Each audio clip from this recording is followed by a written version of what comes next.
84 నుంచి చూస్తున్నాను.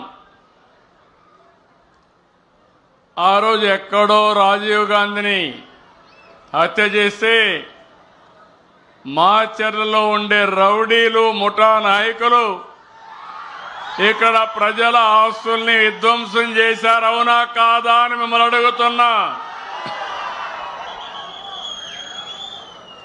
ఈ మాచర్లలో ఇటీవల కాలంలో ప్రజాస్వామ్యం లేదు, ఎన్నికలు లేవు. వీళ్ళు ఎట్ట తయారంటే చరిత్రలో కొంతమంది డిక్టేటర్లు ఉంటారు, వారికి ఏ గతి అయిందో ఇక్కడ కూడా మీ ప్రవర్తన మార్చుకోకపోతే మిమ్మల్ని ప్రజాస్వామ్యం క్షమించదని మరొక్కసారి హెచ్చరిస్తున్నా.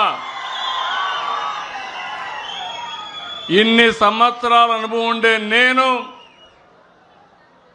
ఆత్మకూరులో బాధితుల్ని తీసుకురావాలంటే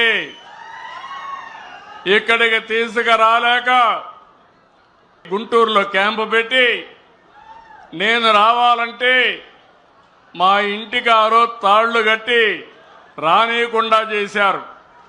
ఆ రోజే చెప్పా, నా ఇంటికి తాళ్లు కట్టారు కానీ మీ మెడకు ఉరి తాళ్లు వేసుకున్నారు, జాగ్రత్తగా ఉండమని అప్పుడే చెప్పాను. అదే జరిగింది.